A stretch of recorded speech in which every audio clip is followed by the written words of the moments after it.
Hello, everybody, and welcome to the latest from Borderless Live. My name is Andrew Chris, and we're going to talk a bit about today the workplace experience, human purposeful places where people choose to work. I'm going to spend a minute or so to talk a little bit about Borderless, why we're here, and then introduce you to our guest speakers. We're going to run this as a conversation, and our guests will introduce themselves in just a moment. A couple of other short things. There is a Q&A on the bottom right of your screen. Feel free to ask questions as we go. No Q&A at the end of our session. So we're going to take your questions and we bring them in to our discussion, into our conversation. Short second about Andrew Chris.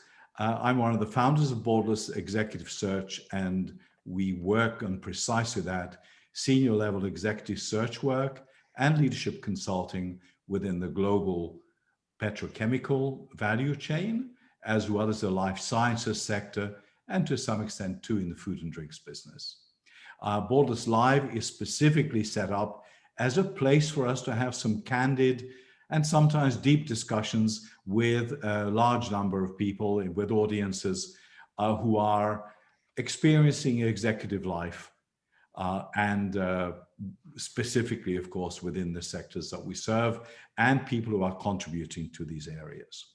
With that, let me introduce you to our two panelists, to Sudhir Sasitharan, who is Director of Workplace Experience and Future Working at Tetra Pak, and Brett Howtop, who's a Vice President of Workplace Experience at LinkedIn. Sudhir, why don't we start with you first?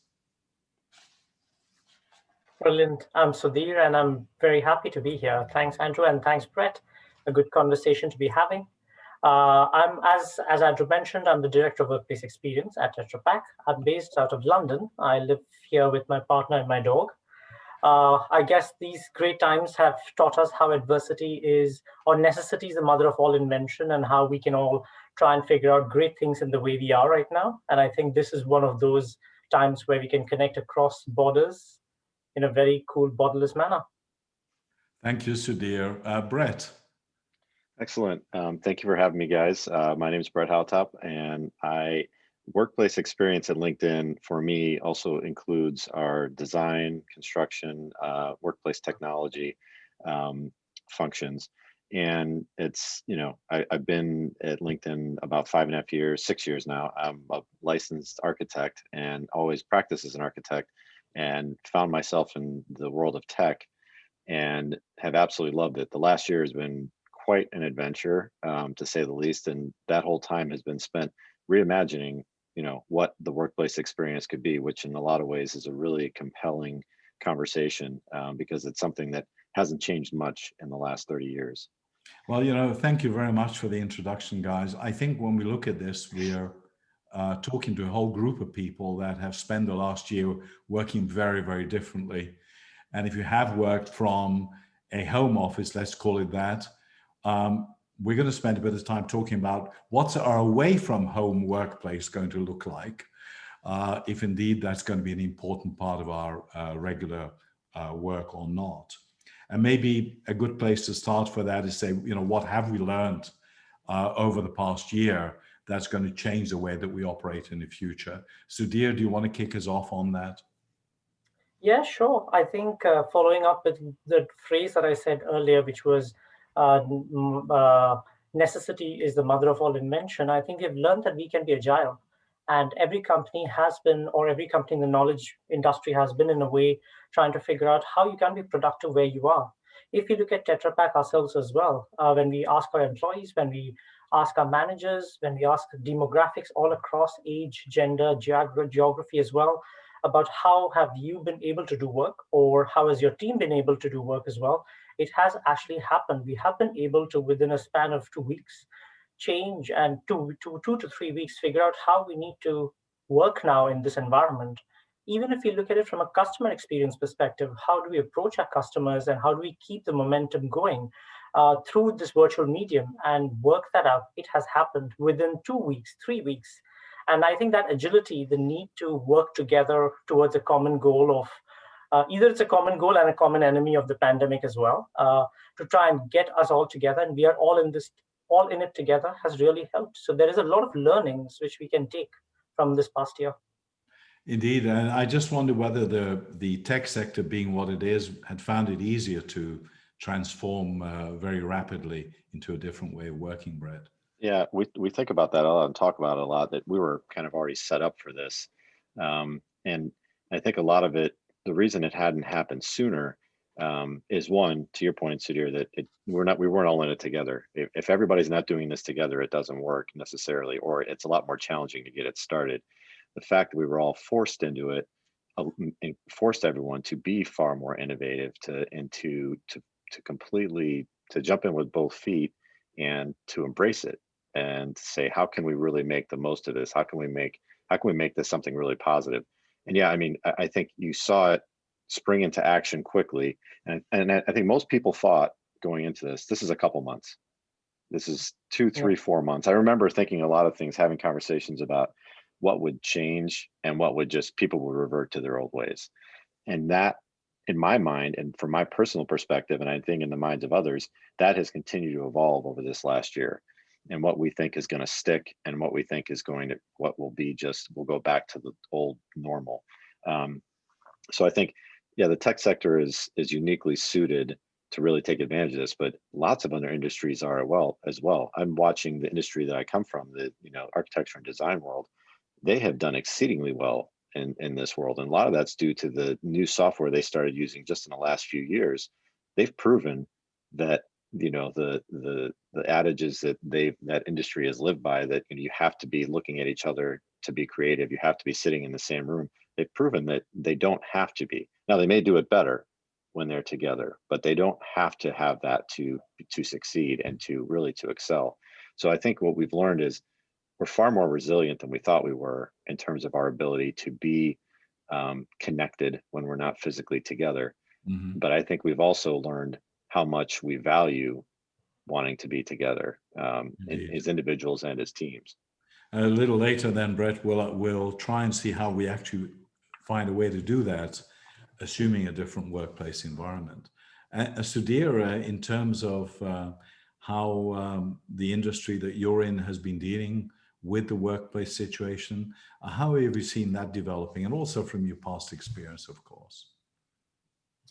Well, I would say at Tetra Pak, we have been, even before the pandemic, there's been some very good policies that were being experimented, tried out. For example, we've had flexible workplace arrangements that have been in discussions for a while already. But I think the pandemic has accelerated the need for us to address this at a more fast pace, at a more realistic pace, and try and figure out what is the way forward. The way we look at it right now is this is a great opportunity. Yes, it's adversity, and we are really unhappy about the fact that it's affecting a lot of people, but it's also a great opportunity, or not to waste a crisis. How can we make use of this as a great opportunity for change? How can we propel this forward?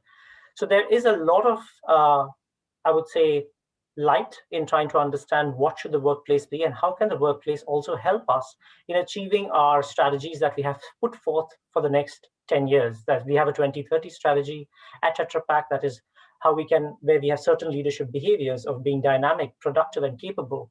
And here we have a great opportunity for the workplace to try and see, okay, how can we create that? How can we bring about these? How can the workplace also support these strategies going forward and use this as an opportunity for change? So that's your job description, actually, Sudhir, is it, that you've just described? In a way, yes, that is. That's your task ahead of you. True. Yeah. And Brett, when you're looking at your role description, does it sound very similar to that? Where is it coming from? Well, I think my role description, just previous to this current description, was head of design and build. And it was really about creating places and spaces, and while it was focused on the experience, it didn't start, I don't think, with the experience.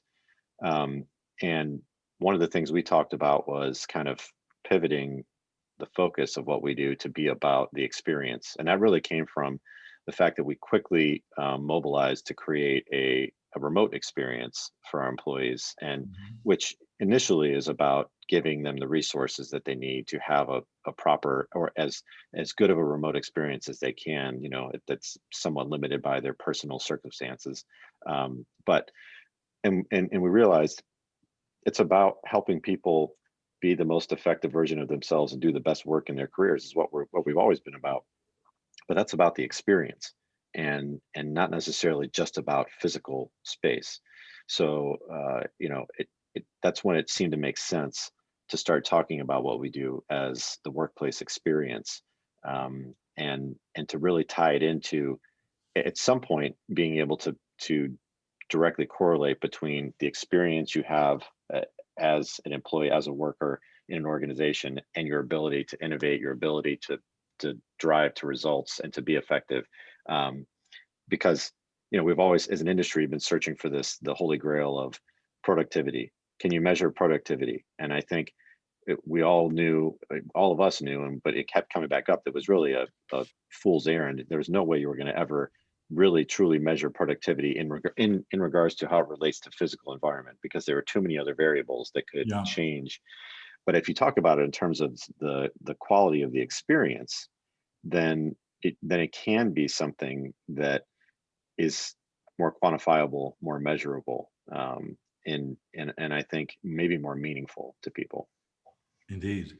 And so, what is you're coming back to really what's the purpose of the physical workplace actually? And is that something where you've developed a perspective on, Sudhir? Do you have a view on that? Yeah. What's the purpose? Actually, we're right now, as we speak, conducting leadership interviews all across the organization. We are having employee focus groups. We are also having a full set of future talent that we are having in our employee focus groups as well, to understand this very aspect, the purpose of the office of the future. And I think one of the most important things is what Brett just mentioned right now, which is about having something meaningful. It is what brings meaning to you. And of course, there is purpose. Why is it that you're working? How is it that what you do contributes to the larger picture of what the office or what the organization is all about? And for Tetra Pak specifically, it is about how you can protect food, how you can protect people, and how you can protect the planet. And when you come to the office, how can you inject this into everyone whenever they are there? It is about that. It is about choice. It is about understanding when an employee comes, why they're coming to the office as well. What is bringing the employee to the office versus being at home? Because we have very clearly understood that there is a need for flexibility. We are not going back to a time where you came to the office to work. You worked where you are. You worked or you found the spot to work the best. Another big thing that we're also looking at is the user experience, in terms of you got up in the morning before and you went to the office because you had to work. But I think now when you get up in the morning, the employee also thinks, what is it that I'm going to be doing? Do I need to be at home or do I need to be in the office? And that would be a change in behavior, change in mindset of how it needs to happen. So yes, the office thus would have a different role compared to what it would have been right now. So, do I need to drive 2 hours to the office or 2 hours there and back every day? And how productive is that? And what's the purpose of it? And what purpose is the office in this context? So what you're really saying, if I understood clearly, was that the office is where you happen to be, or at least your workplace, let me put it that way, is where you happen to be. But what has changed in the mentality, do you think, of people through the experiences, some of which have been quite difficult for people in the last year? I mean, if you're working from home, Brett, and you have children crossing in the background that you can't quite see because you've got some kind of device behind you that's not showing it, but you see the distraction, you see the cat walking across somebody's head, lovely things to see, really interesting, and it's human life at the end of the day. Mm-hmm. Well, what difference has it made to attitudes of people? Well, I think it's made everybody more approachable. I think it's made people, it really increased the level of empathy between individuals. And suddenly, imagine, or think back to going to a meeting with somebody who's your senior, or in having to run the gauntlet of executive assistants get to the point of walking to an office. There's a large, even whatever the size of the room is, the whole process builds up this sort of tension inside of you. And when you get there, they kind of control the situation because you've already come in at a deficit. You feel like you're lesser than somehow. This, when you see people in your C-suite presenting to the entire company and exactly what you describe happens, the cat sits right in front of their screen. Somebody walks into the background and realizes they're on camera and unapologetically just walks the other way. Whatever it is, it makes you realize we all have these situations, regardless of where you live or your station in life or how large your home is. This is the reality. Now, some people have the fortune of having space that's their own, that they can get away to, that no one's going to bother them in, and other people don't, or have lots of individuals in their home that need them. And now that they're there, there's an expectation that you're there. Kids don't understand, I'm at work at a certain age. They don't, well, you're there. If you're there, you're here for me. You're not doing something else. So I think that, it has really leveled the playing field and increased the equity between individuals, which I think is very powerful. I'm really hopeful that we're not going to forget this when more people start to go back and we go to a hybrid model, that empathy doesn't leave us. So the corner office is no longer as intimidating perhaps as it was in earlier days, or at least the people are behaving differently. We're getting quite a few comments in about agreeing with what you're saying in terms of the last year having broken down some hierarchical barriers in this process. Has that been your experience too, Sudhir? Yes, completely. I would say it's a great leveler. It's become a big equalizer. Another thing that we've also observed is bringing the team together, which have been global teams. So, for example, if you had a team which was mainly in one region or in one office, and then you had other colleagues in other offices, you had the team in this local office being more closer because they met more often. But now the entire global team is actually coming and meeting together on a more regular basis, bringing the team together, which is also something that we didn't think of before. We didn't do that before. Now we've consciously been doing that. We've been consciously been meeting, consciously also asking about each other. How are you doing? How is this affecting you? Which normally we would not have asked. So this personal level of interaction has been brought to the forefront. Another thing that we've also watched is the exact opposite, that is mental well-being as well. And that has been, and of course, because of the pandemic, because we are staying indoors, it's also affected our mental well-being. At Tetra Pak right now, we have also started off, Laura, a great colleague of mine who is with us in a project team. We have just started, Laura, I don't know if you're there, but if you're there, a great shout out to you. We have launched a campaign, which is, it's okay not to be okay.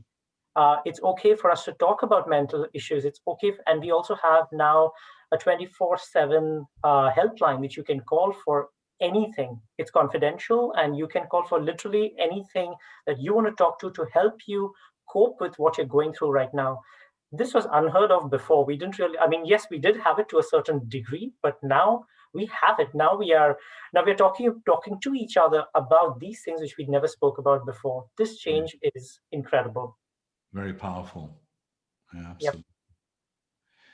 Yep. One of the questions which we had to address also in our business is, some people in headquarters and some people sitting elsewhere. Yep. The people sitting elsewhere inevitably feel that they are somehow they're not as good as, or at least being disregarded. And so we've made a point of having, even if there's a couple of people physically in an office that we used to call our workplace, everybody has to be online and everybody has to do things visually, because it brings a balance and it brings equity for exactly. everybody.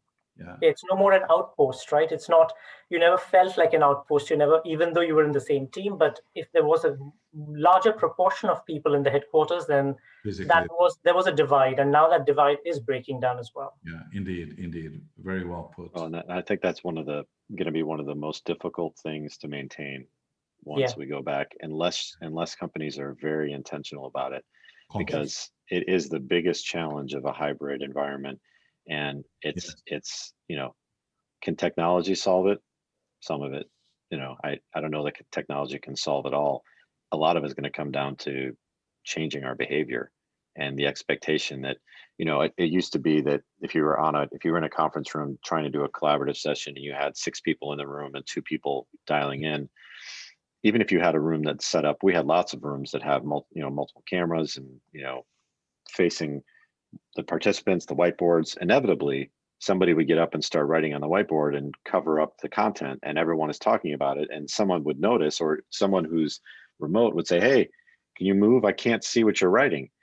And it was always this sense of annoyance of the people in the room that, and sometimes even if you were trying to bring them in and to be conscious of it, at some point you forget because they're not visually present. So your mind can only process so many things at once. And Indeed.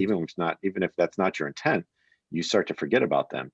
So I think, and I've heard a lot of folks talking about this idea of everybody being online, being a square on the screen, everybody calling in from their own device, regardless of where they're located. I've heard a couple different folks now talk about the idea of almost having, a farm of video pods, whether they're phone booths or whether they're small VC rooms for people to call in. And I guess, what's tough is a big part of the reason a lot of people are wanting to come back together is that physical proximity with other people.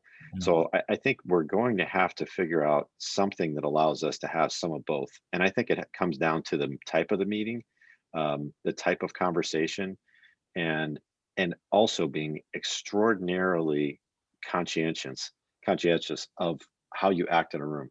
We're even thinking about things as simple as, if you just change the layout of a room and we go away from rectangular tables that don't have the geometry that allows everyone to see each other, and you go to loose, even think of chairs on casters with tablet arms. Everybody has a laptop and you can sit in whatever direction you want. If we can organize ourselves differently in the room, we can suddenly all feel more connected. It's not going to be perfect, and you're going to have to improve audio. You're going to have to improve video. We've talked about giving people control over cameras on the remote end so they can start to look. But then at some point, you still in that room are likely to forget at some point that there's people not in the room. Well, So when you're having wonderful pizza or donuts or pretzels, and then you're sitting somewhere else where those aren't there, those kind of things tend to already differentiate, right? Right. Not to be too facetious about it. But you're right, those things are really critical. We're getting a lot of comments in about how do you handle some of the things that are so difficult to do. Like, for example, you have new people joining the company, you're onboarding. I mean, that really, you've had this personal experience yourself, Sudhir. Yes. It's a very, very tough task. What are your recommendations on that, the two of you? Who would like to start? Brett? Sure. I mean, we've onboarded a lot of people in the last year, and the team has done a tremendous job of improving, really going above and beyond what onboarding used to be. We're doing things, and so there'll be this, and there will be a divide. There's the onboarding of most of our employees has been people who will report to an office at some point. At some point, you'll start to onboard people who are remote employees fully, and that's a very different thing. Yes. But we think we're going to need to create physical space that really elevates the onboarding experience. And especially for those people who you're going to hire who are going to be mostly remote, I think it needs to be a really immersive, multi-day sort of activity that starts to imbue the culture of the company into you while you're there, that you really feel like you get a sense of what it means to work there. Because I do have a number of employees who have joined in the last 12 months who I've never met in person, who have never seen any of our space. And some of them are even charged with designing some of our spaces, and they've never seen any of them other than through technology.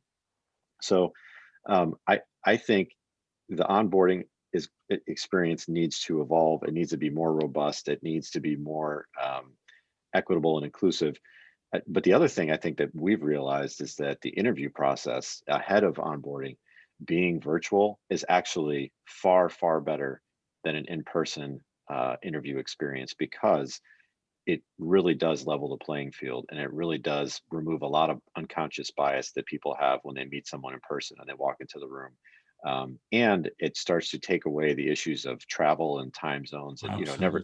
someone there's two candidates, and one is coming from the other side of the world and one is coming from across the street. There's definitely an advantage in terms of the ability to be ready and, be yourself when you've just walked across the street versus you've, taken 3 flights to get there.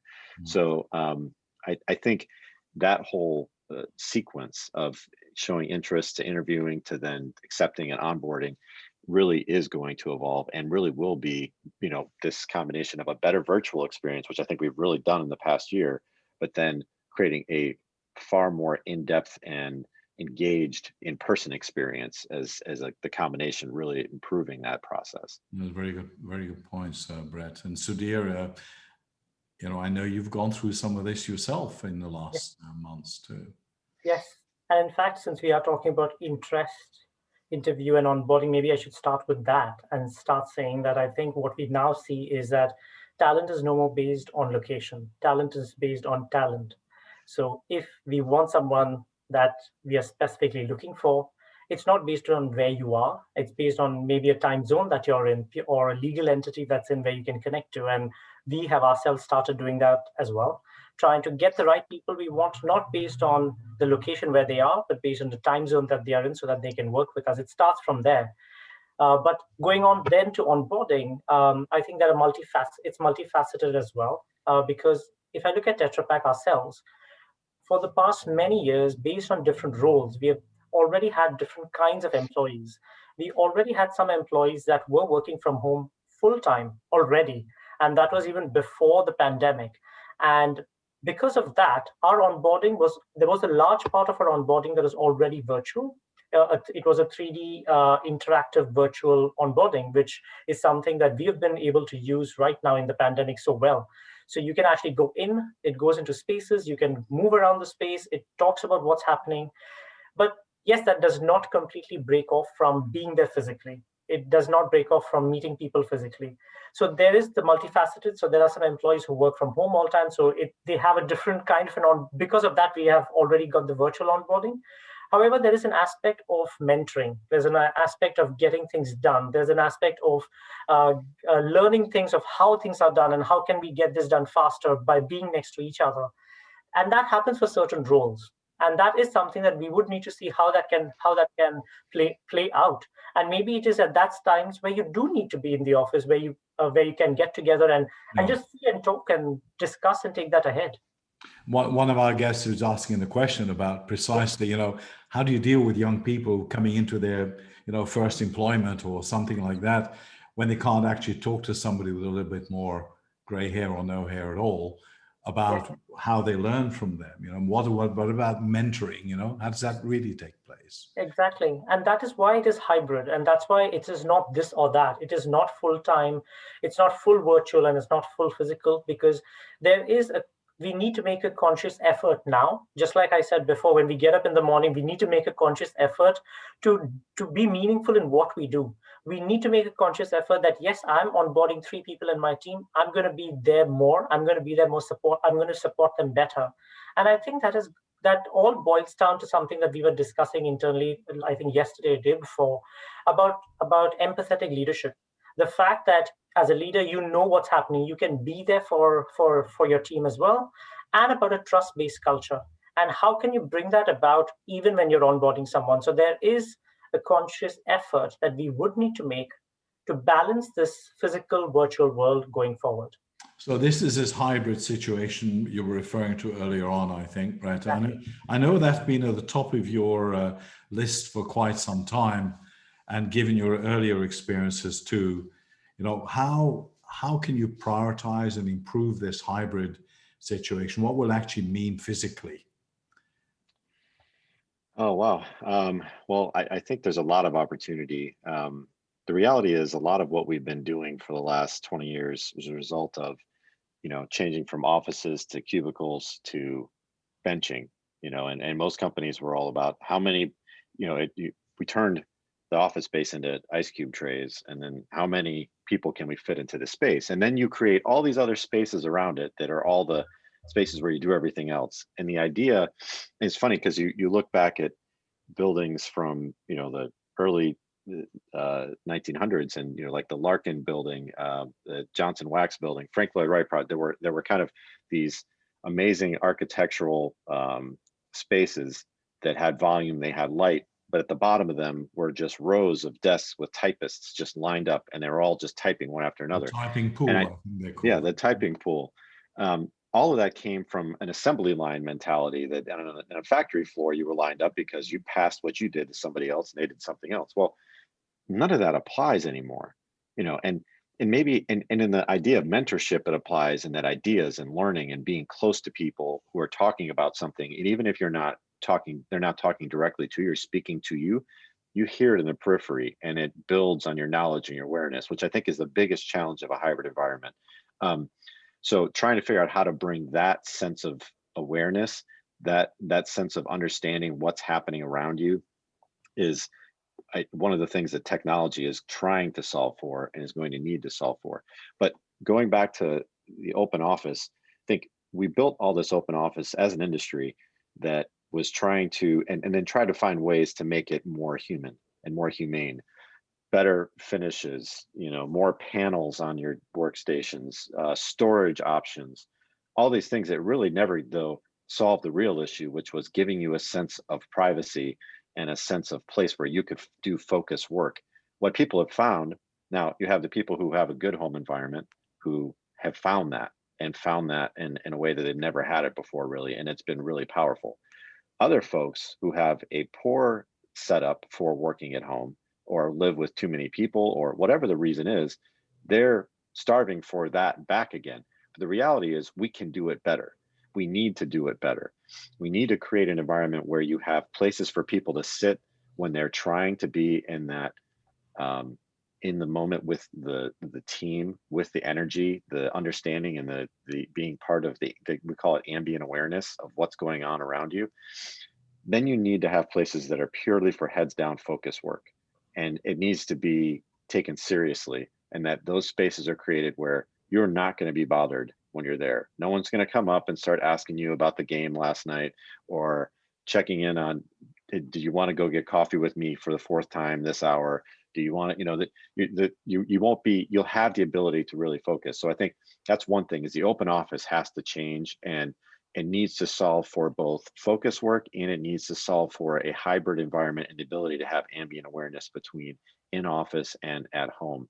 That sounds like much that, more than just having a pool table or a yes, poker table, right? Well, and I think that was one of the questions we were really getting into before this all started. That we were exploring a lot of these things, and we were already on a path to change a lot of this. But what are those spaces for? What are they? What is their real purpose and intent? But the other thing that is, I think, really needs to change, and we talked about this a little bit before, is how we meet and the reasons we meet. Our conference rooms, I think this is the case for a lot of companies, before this happened, they were always in under supply, and we built more of them than we ever thought we could use, but they were always in such high demand that it was a problem of constantly people rushing from one room to the next to get a room, and booking rooms in advance, and trying to, and then you had executive teams blocking spaces, so they made sure they always had rooms, which led to further shortage for everybody else. The reality is, a lot of those things didn't need to happen in conference rooms. It was people just didn't feel comfortable having the conversations in open space, or they couldn't get the heads down privacy they need. So one person would take a 6-person room just to have a call that probably should have happened at their desk. We have to solve for that, and we have to solve for the hybrid meetings that are going to happen. So the open office and meeting spaces both need to really be rethought in a way that is going to facilitate this, a hybrid model. Indeed. Thank you. So, dear, I know you're playing with the same enigmas. Well, I could say that what we've done is we've asked our employees about how has it been. So we've been, when we have been doing projects for the past 8 years, we've been asking our employees, how do they work? What has been helpful? What do you need to work for all our projects, whichever we've been doing? So we've had a lot of data and understanding how people work within Tetra Pak. Over the past year, we have also done that based on what they've been doing at home, and which were the activities that they found worked better at home, which surprised them. What did they miss while they were in the office? Well, I mean, when they are at home from the office, etc. And we found out that a majority, about 55%, have told us that a lot of focused work can happen, or there's more focused work that they thought they couldn't do is happening at work. I mean, at home. And they did miss socializing. They did miss meeting people together. They missed the physical contact of each other. They also saw a reduction in how creative work could happen. I mean, it's not that it cannot happen, but then they felt that if they were physically there, it would change. It would be better. That has all given us a lot of information and data, which we are crunching right now, to understand what could the hybrid way of working be. It is to understand that, is then the office a place where you're socializing, meeting, collaborating, creative brainstorming? Is it a place where you have the coffee line where you can talk about, or the water cooler discussion and have your town halls? That's what the office is for. And when you're at home, you have more of the downtime to sit and do concentrated work, or even video calls, which you could take at home if you can. This is not saying that some of our employees can do everything at home and everything in the office, because we have to think of the other 40% who say that it doesn't work for them at the home. So our offices need to have a proportion that allows for individual work as well as collaborative work. And for the past few years, we have already been doing or having spaces in our offices which were for individual focus work, which were for phone calls. So it was never a complete open plan. You always had these little pockets where you could go in and do. I think now it's going to change in the terms of what is the proportion of these spaces? What is it that you come to the office for? Are they flexible? Can you have a town hall and a cafe and a working cafe? And can you work in these different places and you use your time to meet people? Again, this is not saying that on a Tuesday and a Wednesday, I'm going to do creative work and I'm going to meet people, because you will be doing individual work. Exactly. So the office has to have that proportion, and it has to allow for that change. So hybrid work then would be based on working from home, working from the office, or even working from a partner's site. It could be, for example, I'm working with my partner that we are working on another project. We decide to go and work there. Or it is our field engineers who are working at our customer site. So it's not based on two places. It's more of a workplace ecosystem where you can work in different places based on the work and the job that you're doing. Well, what you're opening there, sorry, Brett, is this whole Pandora's box about how management manages at the end. Yes, exactly. So exactly. trust-based management becomes essentially the only way you can go here. And this was, well, and this was, and I think most of us had what we're talking about before. People did work in this hybrid sort of way. People did sometimes meet with their partners at other offices, but the workplace really was a monopoly. I mean, it was, you will come to the office unless you're one of those few people who's designated that they can do something else, or unless you have a manager who is a really progressive, empathetic manager who understands that I'm just looking forward, to your point, Andrew, the results. I want to know that all I care about is that you're doing your job well. I'm not really concerned about where you're doing your job, as long as it's positively impacting the team. It's up to you to manage that. And I think that's when we, I used to give a talk about choice and what is real choice. We would talk a lot in the industry about, we've given people all the choice because we have all these different space types within the workplace. But it's really, do you want a room with 6 chairs, or do you want a room with 8 chairs? Or do you want the comfy seat, or do you want the upright seat? Or, but it was all in the same space, one adjacent to the other. And it was really just about, trying to accommodate a different number of people or a different physical posture.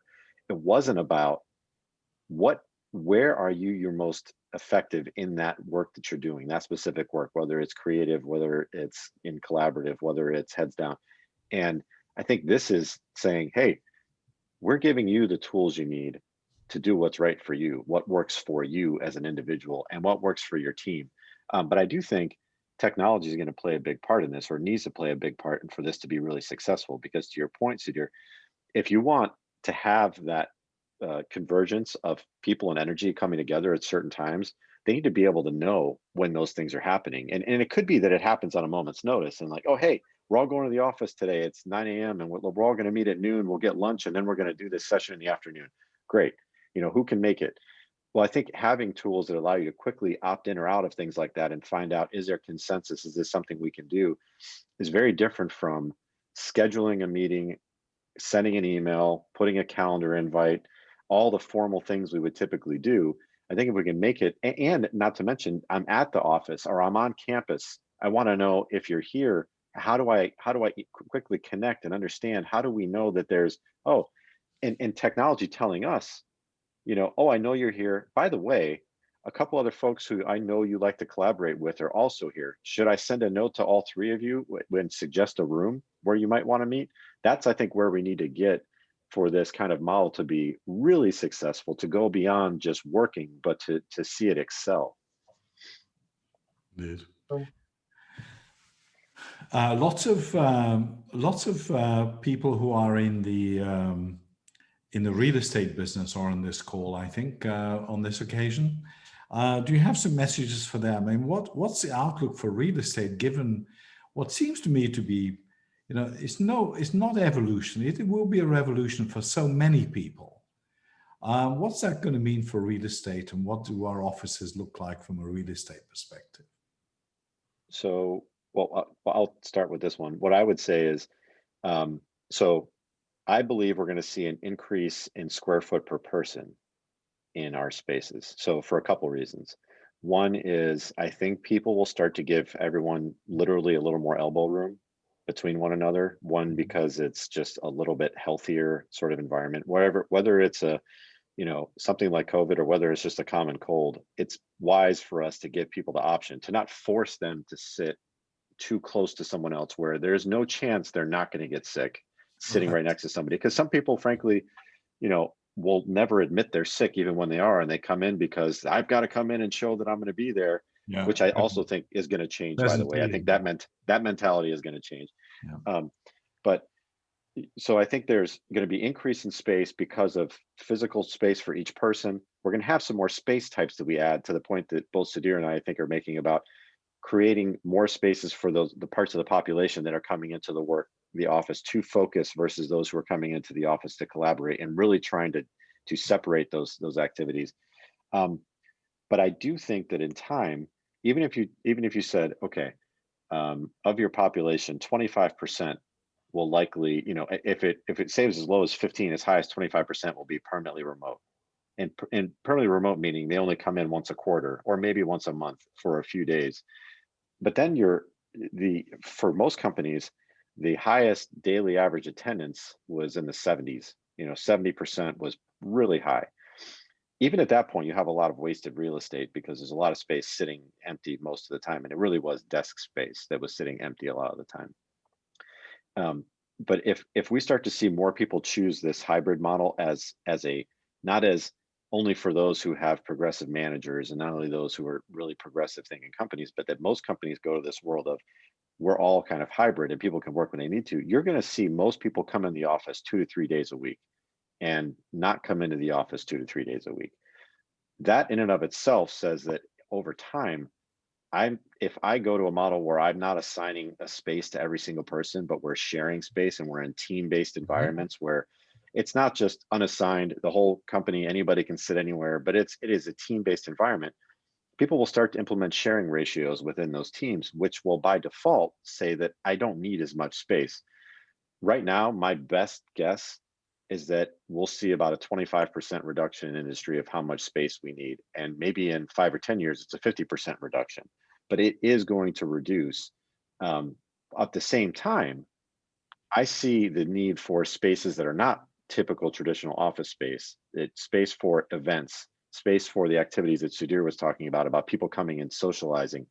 What about, I could see the office market starting to get into taking more retail spaces that have been abandoned because of the pandemic, to have a street level, ground floor sort of activity space where when people want to do an offsite, instead of going to a partner space or a hotel, they might come to a space that company actually manages and leases itself. So I think that those are the two fundamental changes I see, that there will be a net decrease in overall office space requirement.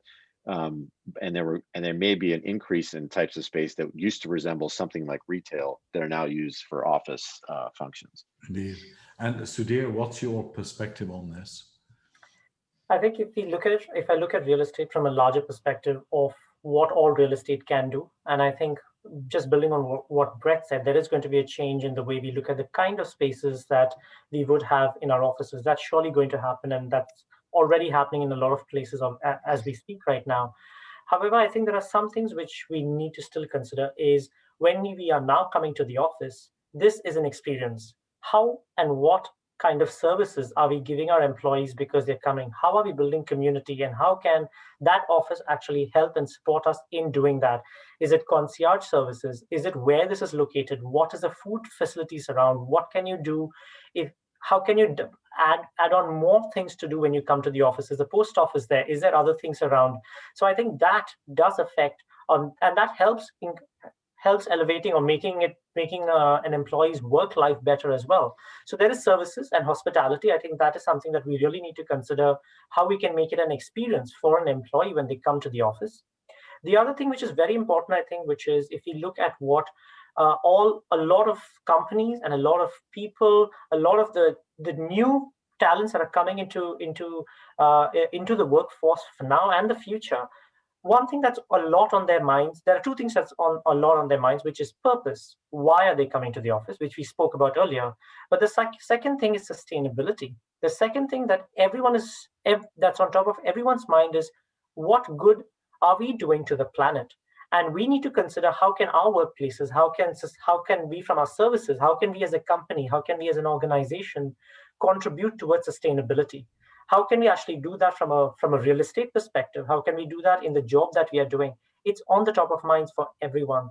And I mean, I'm saying that a lot more because that's one of our promises as well. The planet promise is something which we are looking at all the time.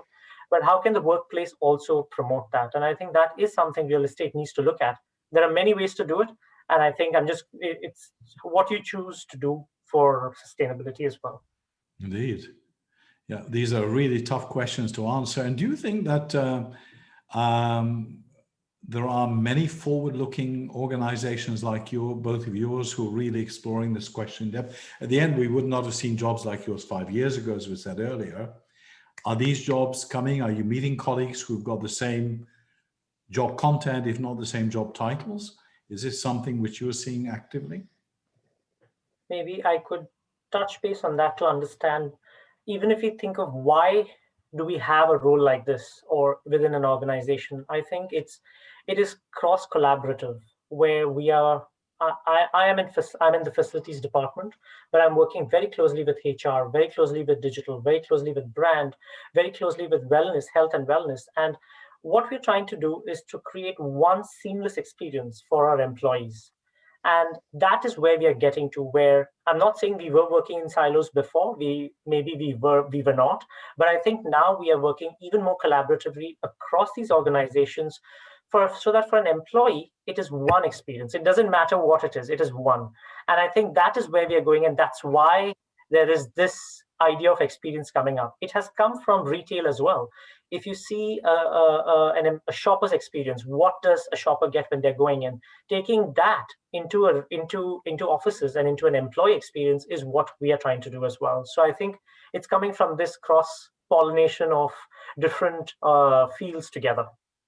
And Brett and Sudhir, what are companies doing in terms of helping their executives think more progressively on these issues?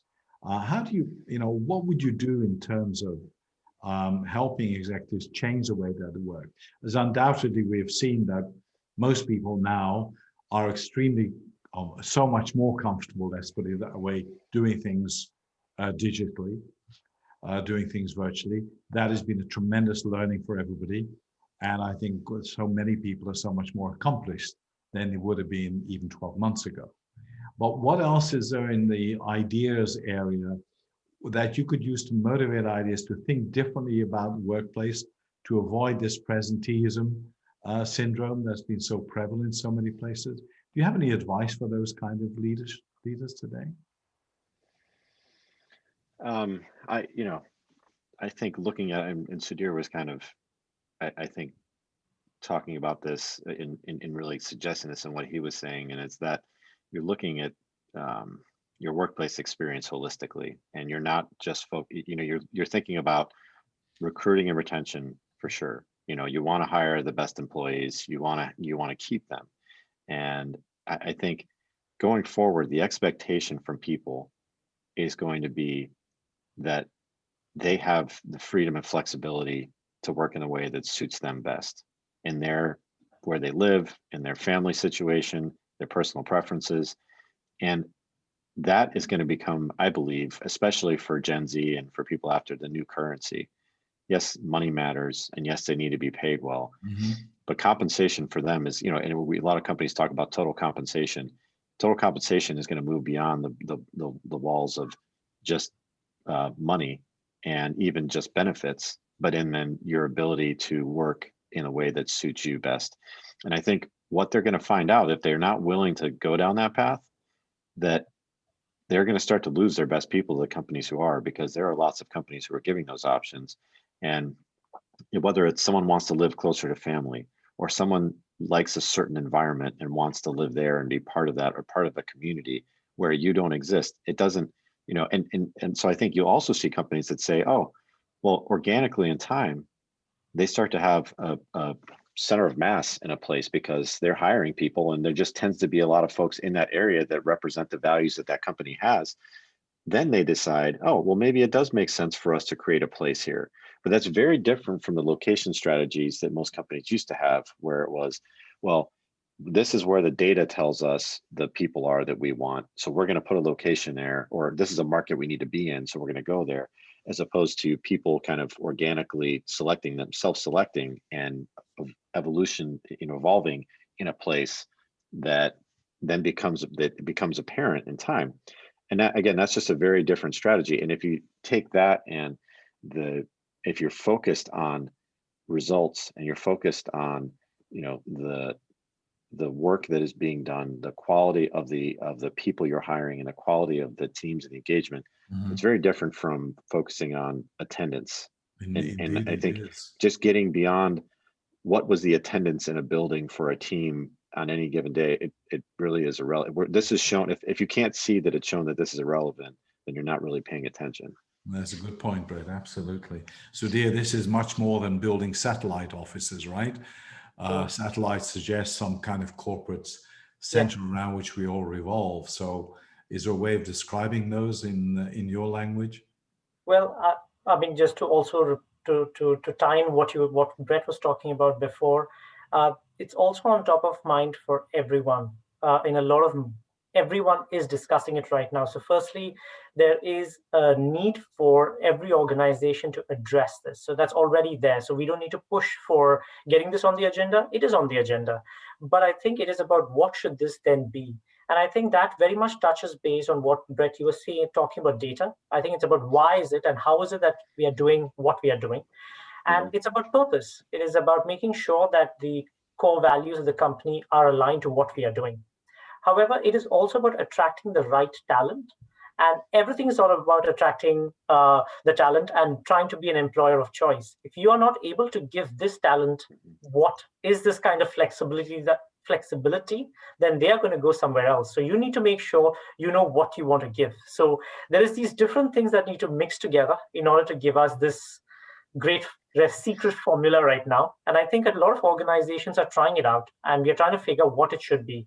We have not yet, I don't think any organization is going to do it right now, because we still have a few more months to go through. But I think it's a great, great opportunity and a vehicle for change. Sounds very, very exciting when we're looking ahead at the way these businesses are going to change, how the workplace is going to change, and hopefully in that process also become much more pleasant, become places where people actually want to work as opposed to have to work. Exactly. I think your words were a phenomenal workplace, Brett. That's what we're looking forward to. And I think, Sudhir, it sounds like you're well on the way to getting the design and structure together for that. It looks like it's going to be a lot of changes in the way that leaders think about their teams and how they work, and look for results rather than presenteeism. Exactly. Which is obviously the case. It looks like we're coming very close to the end of our session. One thing we're really listening to both of you and our earlier conversations prior to this session, I just wondered, I think, how did you end up here? I think is what people say, suggesting you've ended up here by accident. I'm not suggesting that for a moment, but there you are. You're a wonderful designer, Brett, and have gone through a lot of great experiences. And here you are, excited about what you're doing. What is it that has personally driven you in this direction? You know, it was never anything I even thought of or saw myself doing. I've realized it's the job I never knew I always wanted to have. And because what it is bringing my love for design and creating places that are about people. And, you know, at some point, every architect is on this journey of trying to create architecture as an edifice to themselves in a way. You know, I create something, I was the designer, I was the architect. Yeah, the legacy of I'm leaving something behind. And for me, when I did my first office project, it was for a tech startup. And I remember thinking, well, this is different, because it was about the people and it was about their actual experience and how I could help them be more effective in their jobs and in their careers. That is what I've realized, is bringing the creative side with the understanding of people and what people need to really excel is a tremendously rewarding thing for me. And I think it's one that you're going to see more people, and I have already been seeing it. There are a lot more people with my sort of background starting to get into this world because they're well built for it, frankly, in the way I've been educated and trained. That's tremendous. That gives us a lot of hope for the future. Or everybody has to have a workplace to go to. Sudhir, and you know, we know a little more about your background, but you know, what is it that's motivating you in this direction? I think the starting was my education. I think because I did my bachelor's in interior architecture, my master's in engineering in urban sciences, and MSc, that was a Master of Science in Urban Studies as well, the social aspect. So it brings about art, engineering, so project management and social studies and the human touch together. I think that has really helped me to understand what is it that I want to do. However, I was looking, if I look at the project charter, we have created a project charter for the workplace experience at Tetra Pak, and we've seen who does it impact. There is an area which says, there's one little box at the bottom left corner which says, please state who this impacts. And we have written there, all employees.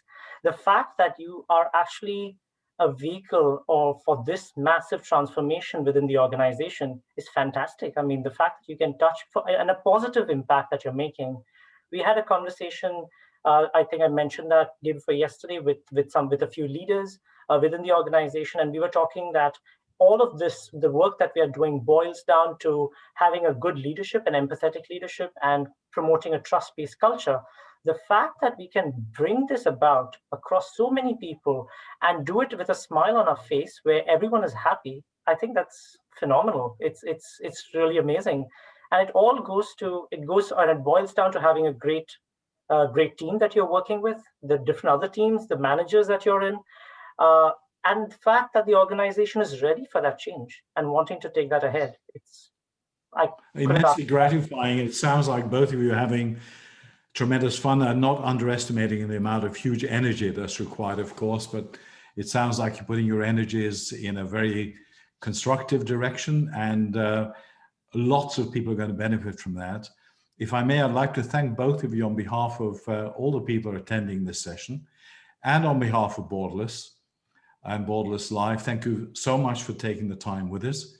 And to all of our guests who've joined us today, I just want to say thank you very much indeed for taking the time with us. We very much look forward to seeing you next time, and we wish you a wonderful time at your workplace, wherever that might be in the coming weeks ahead. Thank you so much for joining us. Thank you, Andrew. Thank you, Brett. Thank you, guys. Thank you. Thank you both. Bye. Take care. Bye-bye.